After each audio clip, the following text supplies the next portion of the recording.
ရှင်သေဝလိရဲ့အတိတ်ကဘဝစာကြောင်းကိုကြည့်လိုက်မယ်ဆိုရင်ဒီကဘာကနေပြီးနောက်ကြောင်းပြန်ပြီးတော့ရေတက်လိုက်မယ်ဆိုကဘာတသိမ်းမှာပထမုဒ္ဒရာမြတ်စွာဘုရားပွင့်ခဲ့တယ်အဲ့ဒီပထမုဒ္ဒရာမြတ်စွာဘုရားပွင့်တဲ့အချိန်တုန်းကသူဟာလူဘဝရရှိလာလူဘဝရရှိပြီးတော့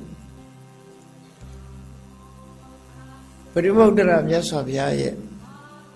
ကျောင်းတော်ကိုသွားပြီးတော့ပရိသတ်အစွန်ကနေပြီးဘုရားတရားကိုနာယူခဲ့ဘူးတယ်နော်ရှေ့တက်နာတာမဟုတ်ဘူးနောက်ဆုံးကနေပြီးတော့နာတာ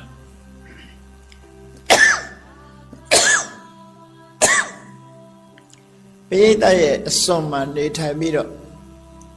သူဟာတရားနာခဲ့တယ်တဲ့အဲ့လိုတရားနာပြီးပထမုဒ္ဒရာမြတ်စွာဘုရားကတန်ခါပရိသတ်ထဲမှာထူးခြားတဲ့ယဟန်တစ်ပါးကိုဧတရဝေဒုဖြင့်ချီးကျူးမြောက်စားတာတိုင်းကြားသိခဲ့ရတယ်လောကမှာထူးခြားတဲ့ပုဂ္ဂိုလ်တွေကိုအများသိရအောင်မြတ်စွာဘုရားကိုယ်တိုင်ကမြောက်စားပြီးတော့မိန့်ကြားခဲ့တဲ့ပုဂ္ဂိုလ်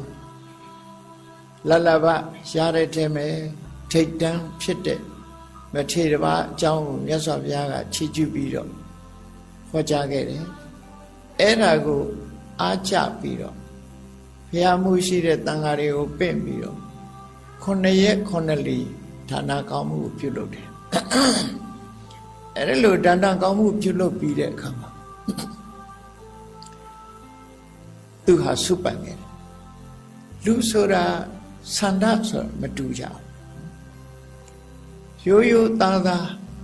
တရားသူတရားမြတ်နိဗ္ဗာန်ကိုရက်တူတို့နဲ့ရချင်တဲ့ပုဂ္ဂိုလ်ရှိတယ်လို့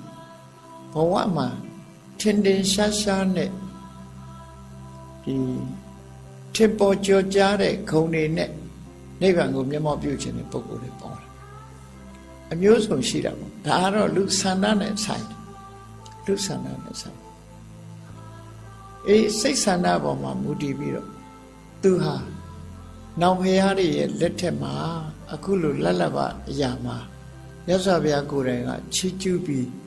အပြောခံရတဲ့ပုဂ္ဂိုလ်မျိုးသူဖြစ်ခြင်းတယ်ပေါ့